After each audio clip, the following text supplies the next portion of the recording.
დაწერილია დაცანოლების მისია, მაგრამ თანიკა ძალიან ბიჭია და თან აუცილებლად და ამიტომ ერთად.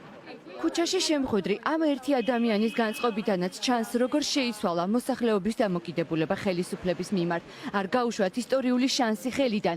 ამის სათქმელად ოპოზიციის ჩრდილოვანი კაბინეტის წევრებმა თბილისის უბნები მოიარეს. ნიკა მელია და მისი თანამებრძოლები დედაქალაქში მცხოვრებ ხალხს არჩევნების მეორე ტურის მნიშვნელობას უხსნიდნენ და მათ პრობლემებს პირადად ეცნობოდნენ. გამზებელი იყო. ჩვენი იმედი და როგორ მიხარია. და სხვადი ბრალებენ ამის სასადილოს. მე მამის იბრალები. იდეა ნეტაიც მანახვა გავწეწა. ჰარგოდ აყალდებს.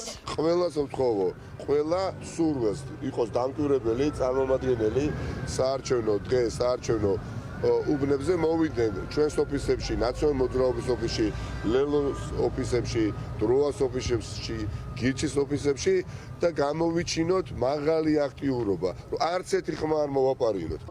ქუჩაში შემხვედრი ადამიანები ოპოზიციის ლიდერებს უხსნიდნენ, რომ ბოლო წლებში მათი მდგომარეობა გაუსაძლისი გახდა. სიღარიბე, გაზრდილი ფასები და ტოტალური უმუშევრობა მათთვის ნომერ პირველი პრობლემა და მთავარი დაკვეთაც, რომელიც პოლიტიკოსებმა უნდა მოაგვარონ.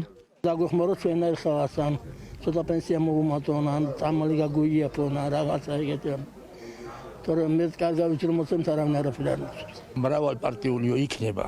უკვე ვეღარ მაიპარა მე ისე როგორც ახლა იპარამე. მრავალპარტიული პერიოდი შეიცვალოს.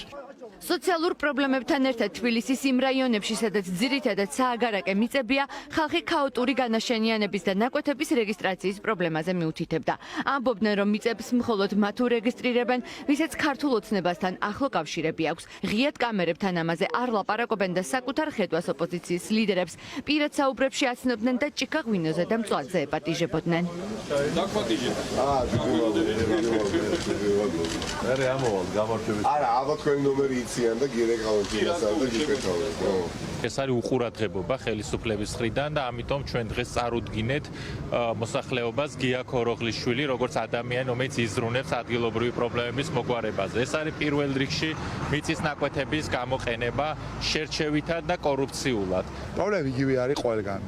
რაც ყველები რაც საჩვენებს იგივე არის. ეს არის უმუშევრობა, ეს არის ფასების და ეს არის შემოსავლები და ეს არის რომ ახალგაზრდები გარბიან ქვეყნიდან და ადამიანები წუხან ამაზე.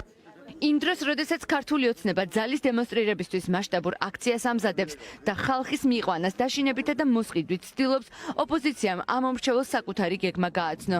მთავარი ერთპარტიული მმართველობის დასრულება, რის შემდეგაც ეტაპობრივად გარდამტეხი ცვლილებები დაიწყება. ძალიან სამწუხაროა, რომ ადამიანებს ესე იყენებენ პარტიული ინტერესებისთვის.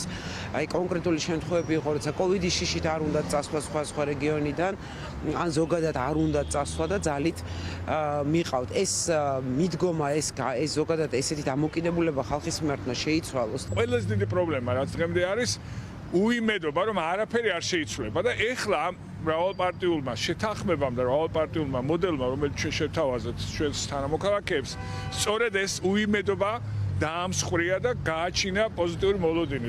უმძიმეს პრობლემებზე საუბრებით დატვირთულ დღეს პოზიტივის გარეშე არ ჩაუვლია.